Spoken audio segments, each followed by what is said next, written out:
Pegue a sua Bíblia. Você que tem a sua Bíblia, Aleluia. abra conosco o Evangelho que escreveu Jesus através da pessoa do evangelista Marcos.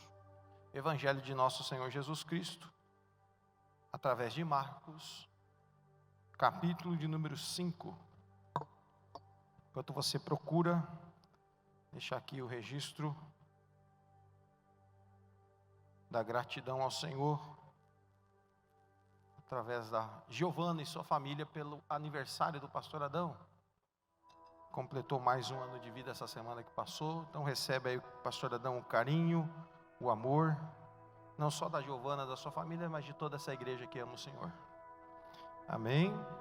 Evangelho de Marcos, capítulo 5, versículo de número 36. Apenas um versículo extremamente conhecido de quem lê as Sagradas Escrituras. E diz assim: Mas Jesus, sem acudir a tais palavras, disse ao chefe da sinagoga: Não temas, crê somente. Não temas, crê somente.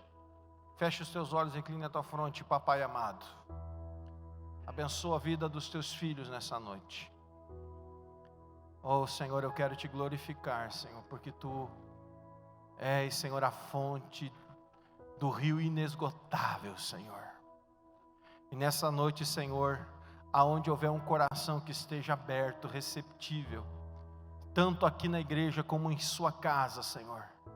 Senhor, sacia a sua sede, sede da sua alma, sede, Senhor, da sua saúde, sede, Senhor, de paz, sede de alegria, sede, Senhor, meu Deus, de esperança. Muito obrigado, Senhor. Em Cristo Jesus, nosso Senhor, nós oramos. Amém e amém, Jesus. Podeis assentar, queridos. Imagine comigo o seguinte: uma cidade chamada Cafarnaum. Nessa cidade há um casal, e esse casal, eles têm um sonho. E seu sonho é ter um filho. E você que já passou por essa circunstância, são momentos maravilhosos na vida de uma pessoa, quando ela recebe a notícia que ela vai ser pai ou que ela vai ser mãe. E muitos sonhos começam, e muitas ideias, planejamentos e expectativas começam a ser geradas nesse coração. No coração da mãe e no coração do pai. Vai ser menino, vai ser menina? Qual o nome que nós vamos dar? Qual será o futuro que o nosso filho ou nossa filha vai ter? E muitos sonhos são gerados em cima dessa criança que ainda nem nasceu. E isso acontece nessa cidade de Cafarnaum, na casa de um homem chamado Jairo. E a Bíblia nos conta que nasce uma menina. E é interessante que há uma alegria reinante. Quem já teve um filho, é maravilhoso você ver o desenvolvimento motor, emocional e psicológico de uma criança. Os primeiros passos, as primeiras palavras, o primeiro abraço e o primeiro papai eu te amo, então nem se fala, irmãos. Jairo passa por todas essas etapas junto com a sua esposa em Cafarnaum. E é interessante que, paralela a essa história feliz, maravilhosa, graciosa, em uma parte da mesma cidade, uma certa mulher, que a Bíblia não dá o seu nome, um belo dia, e é interessante, irmãos, a Bíblia não dá ali a narrativa de tempo, ou seja, quando esses fatos aconteceram, mas dá-nos a entender no texto bíblico, que no mesmo dia que nasce uma menina na casa de Jairo, na vida desta mulher, começa um problema.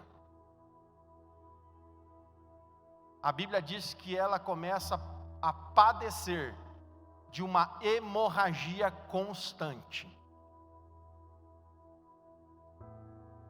Todos os dias aquela mulher tinha um problema de hemorragia. E a Bíblia fala nessa história bíblica, irmãos, que à medida que a alegria na casa de um começava a ser reinante, a tristeza, a decepção, a amargura, a frustração entra em outra casa. Porque diferentemente do nosso contexto que nós vivemos hoje, uma pessoa com hemorragia, ela não é tirada do convívio social. Ela vai para o hospital, ela faz o seu tratamento, ela busca solucionar o seu problema de saúde. No tempo de Jesus, nessa história bíblica, uma mulher que tinha um problema de hemorragia constante, como não havia ali nenhum tipo de medicamentos, tecnologia que nós temos no nosso dia, isso poderia causar uma pandemia nos tempos de Jesus. E essa mulher era retirada do convívio social. Essa mulher era retirada do seio da sua própria família. Porque havia uma lei religiosa que dizia que quem tocasse em uma mulher que estava com hemorragia também ficava impuro. Você imagina o sofrimento dessa mulher. E nisso, irmãos, amigos que estão conosco, dá um tempo de anos. Enquanto numa casa são 12 anos de alegria, na outra casa são 12 anos de sofrimento.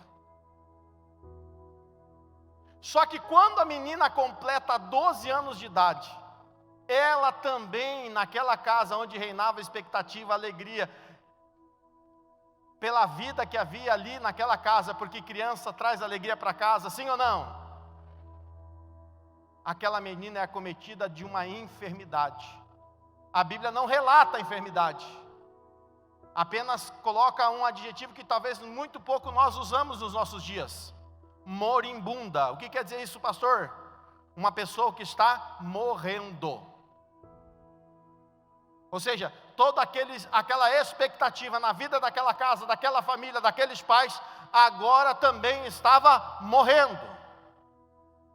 Aquela mulher que 12 anos atrás se detectou nela mesmo, a Bíblia não fala se foi à noite, se foi pela manhã ou se foi à tarde, mas 12 anos atrás também surgia um problema, ela também estava morrendo.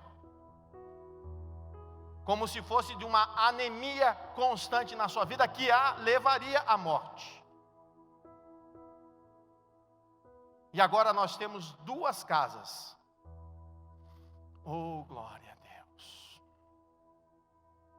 Que naquele momento não há mais esperança. No caso daquela mulher, a Bíblia ainda dá alguns relatos, dizendo que ela buscou todos os recursos médicos. Ela gastou com a medicina da sua época, acabando com todos os seus recursos financeiros. Ou seja, além de um problema de saúde, além de um problema social que aquela mulher tinha, agora ela era uma mulher falida. E o pior, a Bíblia ainda caracteriza outra coisa nessa mulher. Em vez de melhorar, ela piorava. Quem está entendendo, diga amém. Então a minha pergunta nessa cena bíblica, para você que está aqui, que está começando um ano, que se você olha para o ano passado, você diz: o que nós vamos fazer? Nós não temos mais expectativa. Nós não temos mais visão. Não há mais saída. Então a pergunta que eu quero trazer nesse texto bíblico: o que fazer quando não se tem mais esperança? O que fazer quando não se tem saída? Eu não sei, irmãos, a Bíblia não me dá detalhes. Alguns detalhes históricos, geográficos que a Bíblia me traz, é que Jesus morava nessa cidade. A Bíblia dá alguns detalhes sobre a vida desse homem chamado Jairo, dizendo que ele era chefe da sinagoga daquela cidade. Ou seja, ele era chefe do centro religioso daquela cidade. Provavelmente, ele era um opositor de Jesus. Porque Jesus, ele ia um pouco contra o sistema religioso operante da época, trazendo uma nova vida com Deus, através da pregação do Evangelho do Reino. A Bíblia não traz detalhes desta mulher, do seu convívio social, da sua vida cotidiana, apenas diz que ela era uma mulher que sofria 12 anos de uma hemorragia. Como é que Jesus entra em cena na vida dessas duas pessoas? A Bíblia não diz como é que Jairo conhece Jesus. A Bíblia diz que quando Jesus vai atravessar um mar chamado Mar da Galileia, no contexto bíblico recebe vários nomes, mas ele está do outro lado do mar, e ele atravessa para esta cidade onde ele morava. E quando ele coloca o pé na areia da praia, a Bíblia diz que esse homem, Jairo, vem e se lança aos pés de Jesus. Talvez no nosso imaginário dos nossos dias, talvez se eu e você estivéssemos, por exemplo, ali na Z3, na colônia Z3, no Barro Duro, no Valverde, no Laranjal, e nós víssemos ali alguém descer de um barco, e outra pessoa correndo se joelhar aos seus pés, nós diríamos, é mais um doido. Ou nós diríamos, é alguém que pratica a religião. E nós diríamos, é tranquilo. Mas no tempo de Jesus, nenhum homem faria isso. Nenhum homem se prostraria diante de outro homem. Se você pegar o livro de Ruth histórico, você vai ver que há dois personagens. Um personagem chamado Amã, que era um dos principais conselheiros do imperador daquela época, e um homem judeu chamado Mordecai. Amã era um homem soberbo, um homem que adorava ser adorado pelos outros, vangloriado pelos outros. Ele estava numa posição segundo do rei, e as pessoas, quando ele passava, se curvavam diante dele.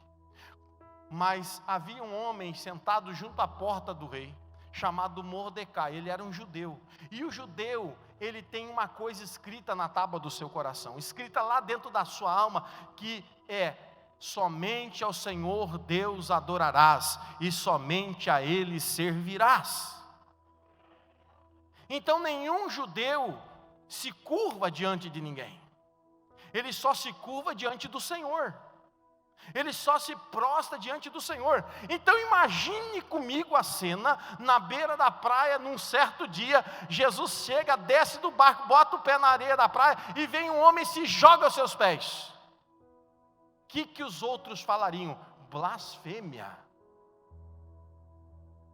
Era inaceitável. Sabe por quê? Porque o recado que ele estava dando para as outras pessoas ao fazer isso, é que ele reconhecia ou que aquele homem era Deus, ou que aquele homem era o Messias, o Filho de Deus. Quem está entendendo, diga amém. Eu não sei o que Jairo ouviu falar de Jesus, a Bíblia não relata. Talvez ele tenha ouvido falar que Jesus, na beira da estrada do caminho que levava para Jerusalém, numa das suas viagens, curou um cego na beira do caminho. Quem sabe ele ouviu falar que Jesus, havia uma mulher que 18 anos caminhava encurvada por causa de um espírito mau que estava sobre as suas costas, e Jesus repreendeu aquele espírito, e a mulher endireitou-se. Mas eu sei que ele ouviu falar de Jesus. Então ele entendeu no seu coração que só Jesus poderia salvar a sua filha que estava morrendo. E quando eu sei que Jesus pode, irmãos, me humilhar para Ele não é nada. Abra um parênteses aqui, irmãos, eu sei que o nosso tempo voa. Mas outro exemplo de uma mulher que está com uma filha terrivelmente endemoniada na sua casa, e ela vê Jesus chegar na sua casa e o reconhece. Ela começa a gritar desesperada atrás de Jesus, dizendo: Jesus, filho de Davi, tem misericórdia, porque minha filha está terrivelmente endemoniada, com espírito possesso. Por que aquela mulher fazia isso? Porque ela sabia que só Jesus podia libertar sua filha. E ela não se importava com o que os outros iam pensar, com o que os outros iam falar, do que os outros iam achar. Ela sabia que só Jesus, aquele homem, podia libertar a sua filha. Jairo roga ao Senhor dizendo: minha filha está moribunda em casa, rogo que vá e toque-lhes. Jesus diz sim, e começa a acompanhar. Olha, meu irmão, a fé foi gerada no coração de Jairo, a expectativa do milagre já está pronto, porque Jesus está indo, e ele sabe que Jesus chegando lá, pode mudar a história. Irmão, eu não sei como é que você passou pelas portas da igreja hoje, eu não sei qual é a tua história, mas se você precisa de uma mudança na sua história, há esperança, e essa esperança se chama Jesus, e Jesus pode mudar a tua história. O pastor não pode, o templo físico aqui não pode, mas Jesus pode mudar a sua história. E eu tenho certeza que a alegria tomou o coração de Jairo, numa expectativa de milagre. E ele começa a andar em direção à sua casa, mas sempre havia uma multidão, que aonde Jesus estava, porque corria a notícia, e a multidão cercava Jesus, e apertava Jesus, e oprimia Jesus, porque sempre há três tipos de pessoas que gostam de seguir a Jesus. Eu já preguei sobre isso. Aquelas que seguem Jesus porque Jesus dá de comer, Jesus provê. É tão verdade que em João capítulo 6, você vai ver que Jesus alimenta mais de 15 mil com 5 pães e 2 peixinhos. Havia aquelas pessoas que seguiam a Jesus porque Jesus podia libertar, curar e fazer milagres. Então, irmãos, tenta imaginar o número de pessoas que iam atrás de Jesus, leprosos, pessoas mudas, surdas, pessoas que estavam enfermas, pessoas endemoniadas, perturbadas, eram levadas para Jesus, porque Jesus podia mudar essa situação. Mas havia um terceiro tipo de pessoa, e eu não vou falar nem dos discípulos, irmãos, mas como mulheres como Salomé, Maria Madalena, Maria de Betânia. Havia outras pessoas que seguiam a Jesus, não porque Jesus podia alimentá-las, não porque Jesus podia curá-las, não porque Jesus podia solucionar um problema seu, mas seguiam a Jesus, porque só Ele tinha palavras de vida eterna. Então seguiam a Jesus, porque o amavam. Quem está entendendo, diga amém.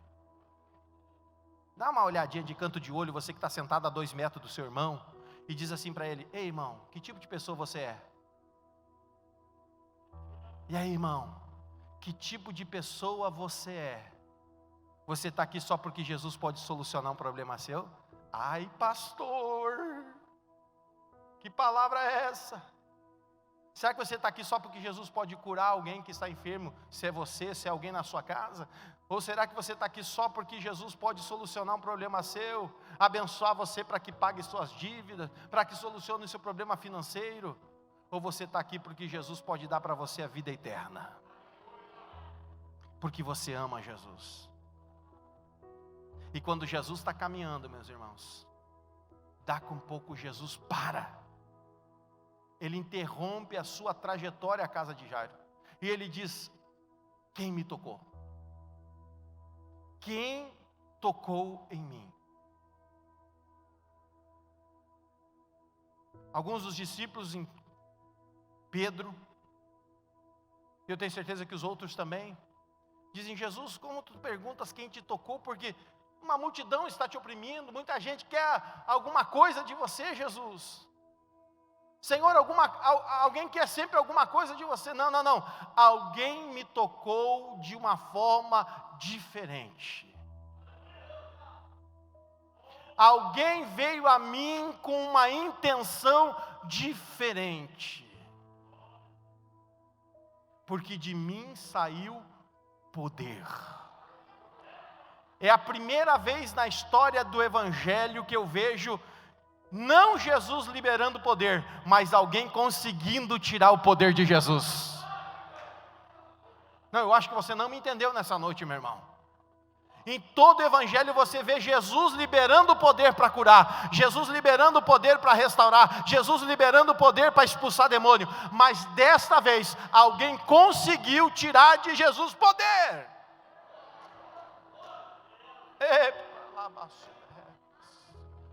Você já tinha se apercebido disso? Que fantástica história, que fantástico testemunho. E aquela mulher, irmão, não é diferente de você. Se ela conseguiu, você também consegue. Sabe o que se chama isso? Fé. Porque antes de sair da sua casa, aquela mulher colocou uma coisa dentro da sua mente, do seu coração. Ela disse: se eu somente tocar, nem nele, nem precisa ser na sua mão, nem precisa ser no seu rosto, só na ponta da sua vestimenta, eu vou ser sarada. Oh, aleluia! Que fé é essa? Que determinação é essa de crer na virtude do Senhor Jesus Cristo, no poder que Jesus tem?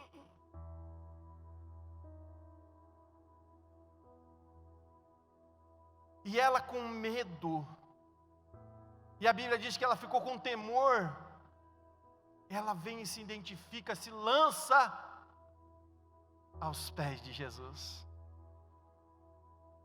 Irmão, há um versículo que eu amo na Bíblia Sagrada, e ele diz assim: humilhai-vos debaixo da onipotente mão de Deus, para que Ele a seu tempo vos exalte, porque quem se humilha, Deus exalta, mas quem se exalta, Deus humilha. Aquela mulher se humilhou e disse: fui eu que te tocou, Senhor. Porque eu dizia no meu coração, ela começou a testemunhar para Jesus. Eu dizia para mim, Senhor, que se eu tão somente tocasse na tua vestimenta, eu seria curada.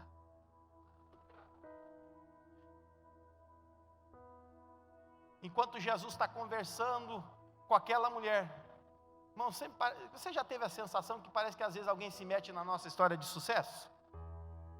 Quem já teve essa sensação? Será que foi só eu? Você planeja tudo, você organiza tudo, você consegue atrair a presença de Jesus, você consegue começar a levar Jesus para casa, e vem outro, parece que passa à nossa frente. Parece que interrompe tudo que você tinha planejado.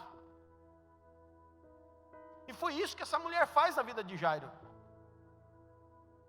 Mas coloque uma coisa na tábua do seu coração, e quando eu digo isso, é no seu pensamento, é nas suas ideias.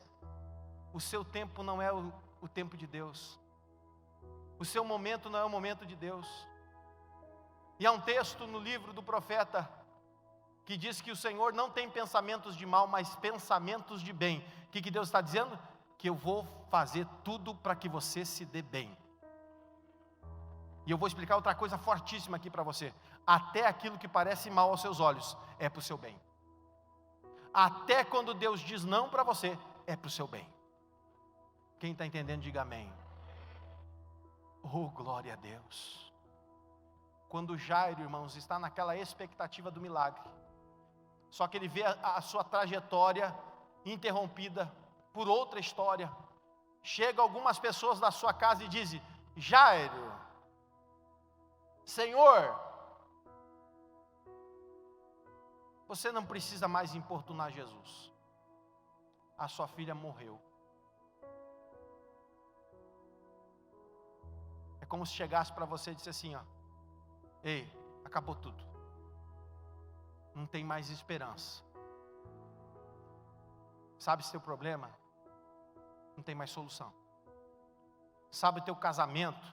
Não tem mais restauração.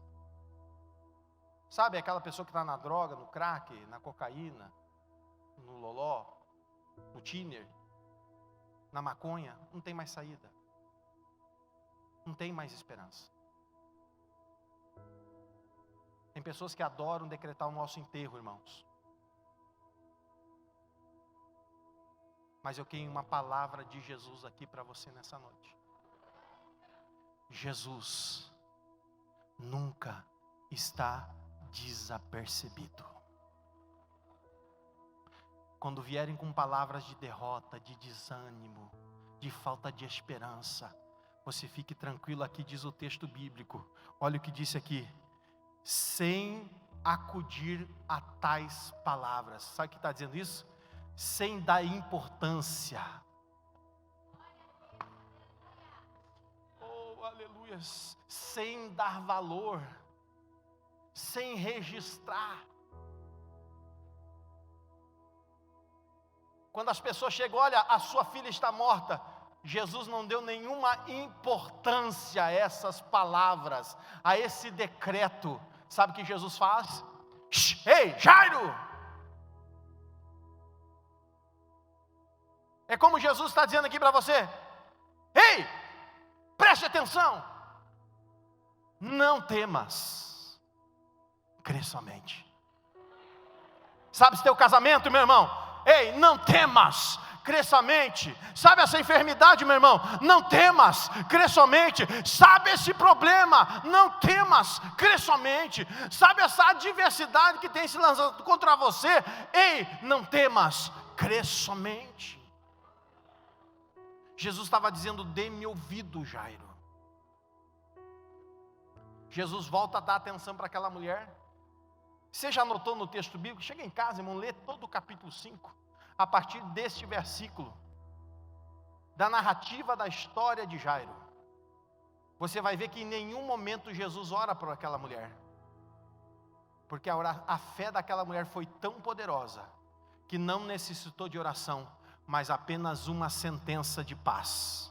Jesus olha para ela e diz: filha, vai em paz, a tua fé te salvou. Oh, o que é isso, irmão? O que é isso? Que negócio é esse?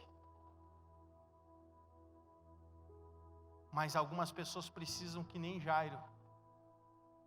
Então Jesus está ensinando duas circunstâncias diferentes. Tem tipos e tipos de pessoas.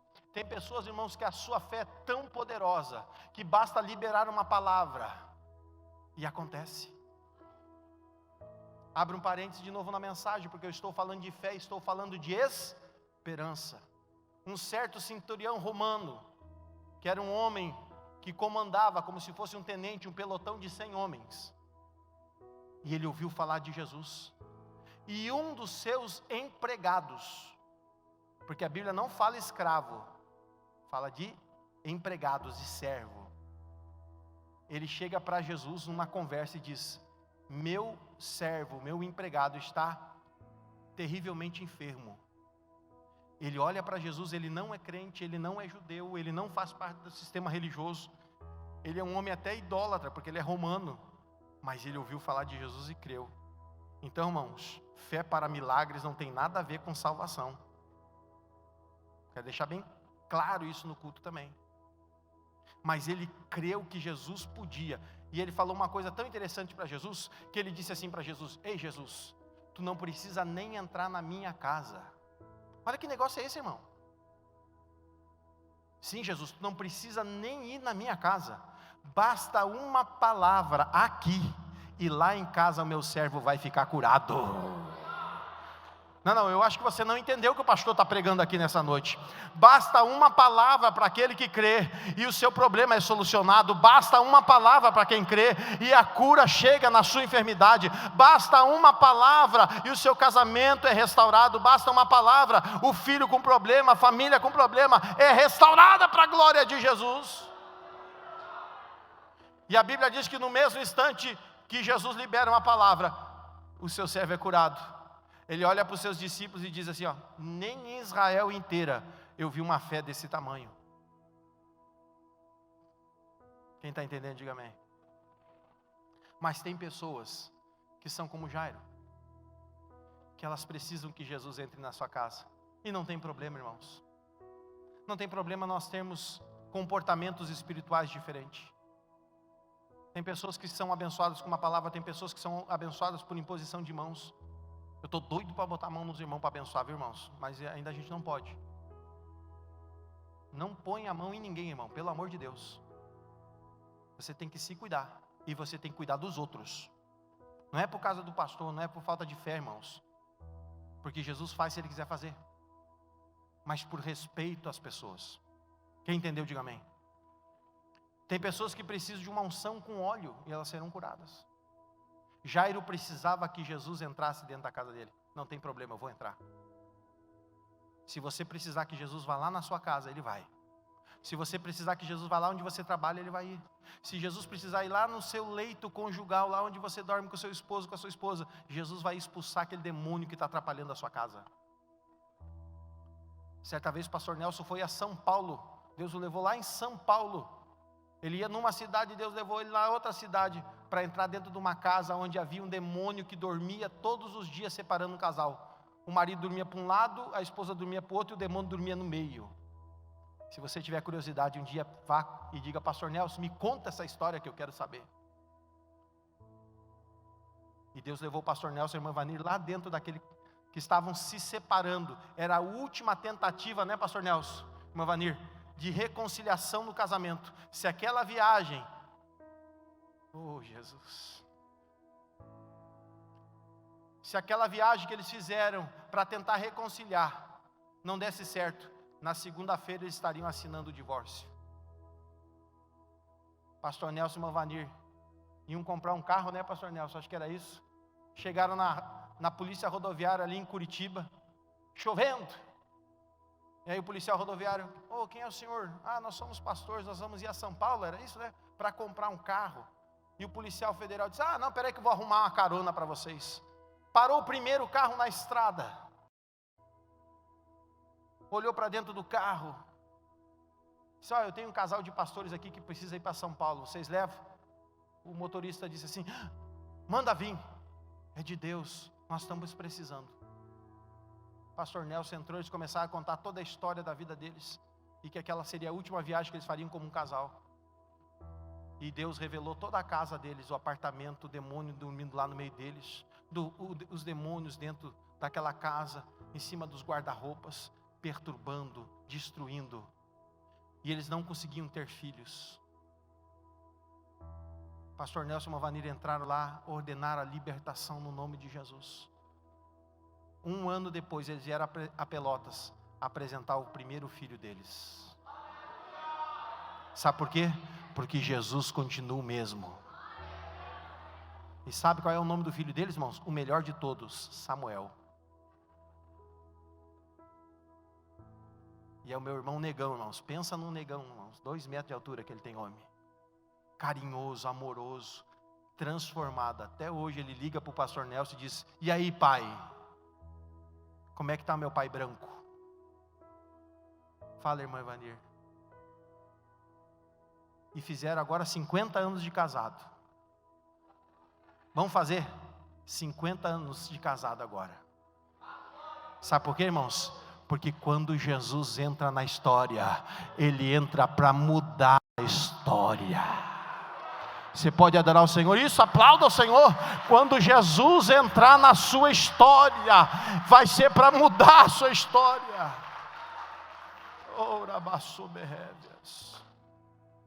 Quando Jesus entra naquela casa, irmãos, há um choro só, porque já estavam enterrando a menina.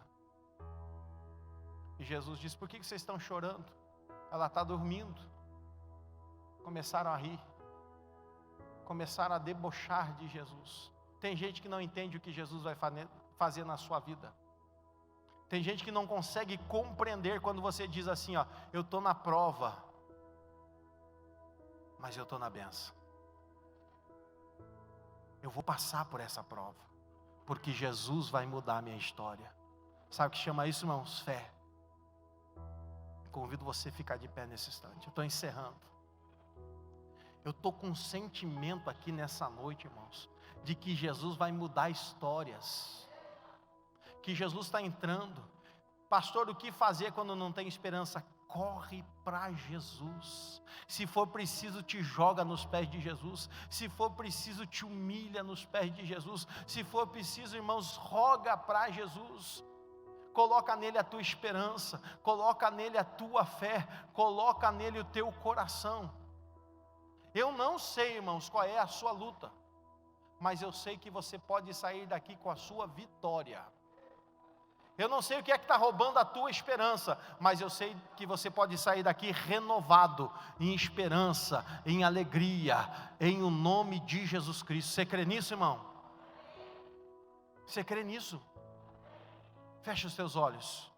Eu quero dar um instante para você conversar com Jesus agora.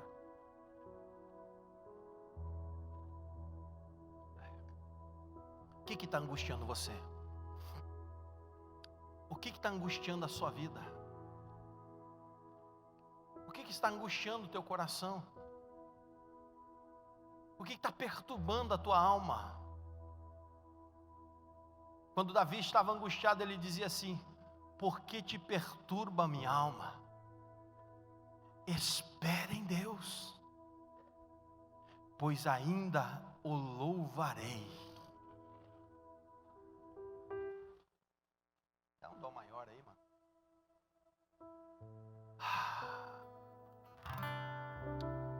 Eu gostaria de chamar todos vocês para vir à frente, mas eu não vou fazer isso. Eu já estou encerrando, irmão. Mas eu gostaria que você, com os teus olhos fechados, você começasse a dizer: Jesus, eu creio. Aí conta a tua história para Jesus. Eu creio, Senhor, que Tu és um Deus de milagres. Eu creio que Tu é um Deus que muda histórias. Eu creio que Tu pode entrar lá naquele problema meu, Senhor, e desfazer a obra do diabo. Eu sei que Tu pode entrar na minha casa, no meu casamento, e desfazer essa maquinação do diabo. Ai, Senhor.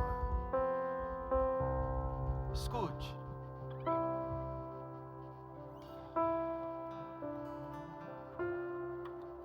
Nunca houve noite que pudesse impedir o nascer do sol e a esperança. E não há problema que possa impedir a mão de Jesus para te ajudar. Nunca houve noite que pudesse impedir o nascer do sol. Aleluia. E não há problema que possa impedir a mão de Jesus para te ajudar. Haverá um milagre dentro de mim, vem descendo o rio para me dar a vida. Esse rio que emana lá da cruz, do lado de Jesus. Haverá um milagre dentro de mim, vem descendo o rio para me dar a vida. E esse rio que emana lá da cruz, do lado de Jesus. Escute! Aquilo que parecia impossível, aquilo que parecia sem saída, aquilo que parecia. Mas Jesus mudou minha sorte, sou um milagre, estou aqui. Cante! Aquilo que parecia impossível, aquilo que parecia,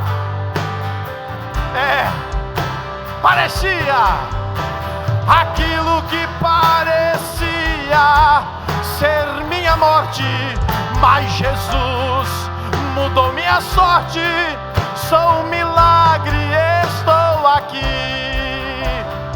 Oh, aleluia! Usa-me, sou o teu milagre. Usa-me, eu quero te servir. Aleluia! Usa-me, sou a tua imagem. Usa-me, ó filho de Davi. Aquilo que parecia impossível, aquilo que parecia não ter saída, oh glória a Deus, aquilo que parecia ser minha morte, mas Jesus mudou minha sorte. Sou um milagre, estou aqui. Aquilo que parecia, esse teu problema, irmãos, parece impossível aos teus olhos. Essa luta, irmãos, parece impossível aos teus olhos, mas para Jesus nada é impossível. Senhor Jesus, nós queremos abençoar teus filhos nessa noite, tanto aqui na igreja, Senhor, como lá na sua casa. Eu estou crendo que hoje milagres estão sendo gerados, problemas estão recebendo a sua solução, perturbações estão sendo expulsas. Uma nova história começa agora a partir do nome de Jesus, porque o nome de Jesus é que transforma, o nome de Jesus liberta, o nome de Jesus cura, o nome de Jesus salva, o nome de Jesus ressuscita mortos. Eu não sei o que o diabo achou que tinha matado na sua vida, mas em nome de Jesus, ressuscite, em nome de Jesus, receba, em nome de Jesus seja renovado, em nome de Jesus seja curado, em nome de Jesus seja restaurado, em nome de Jesus receba a vitória. Aleluia.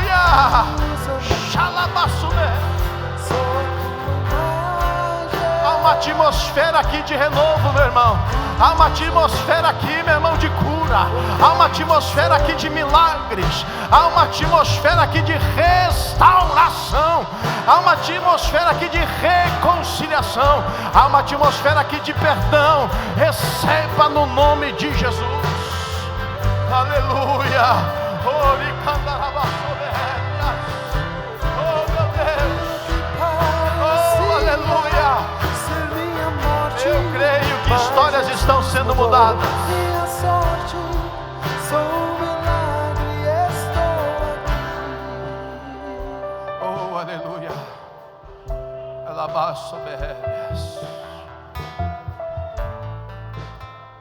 Nunca deixe o diabo dizer para você que não tem esperança. Nunca, irmão. Quando as vozes infernais, como vieram para Jairo, quiserem vir para você, você diga para essas vozes: ei, vozes, eu não temo, eu creio. Quando as vozes vierem para você, você vai dizer isso, meu irmão: ei, vozes, eu não temo, eu creio. Levante a sua mão, nós estamos encerrando. E você que desejar a bênção através da unção com óleo, eu não tenho pressa de ir embora, irmãos. Até a última pessoa eu vou estar ministrando a unção com óleo. Mas eu vou pedir encarecidamente que os irmãos que querem fazer a unção, você dê o distanciamento necessário de uma pessoa a outra. Se precisar fazermos as filas até o final lá da igreja, nós vamos fazer. Aqueles que já quiserem ir para a sua casa, nós estamos despedidos. Quem entendeu, diga amém. E leve essa palavra poderosa no seu coração para a sua casa. Que o grande amor de Deus, a paz de nosso Senhor e Salvador Jesus Cristo e as consolações do Espírito Santo de Deus seja com cada um de nós, aqui na igreja, tanto em casa, hoje e sempre. Amém e amém. Dê uma salva de palmas bem forte para Jesus.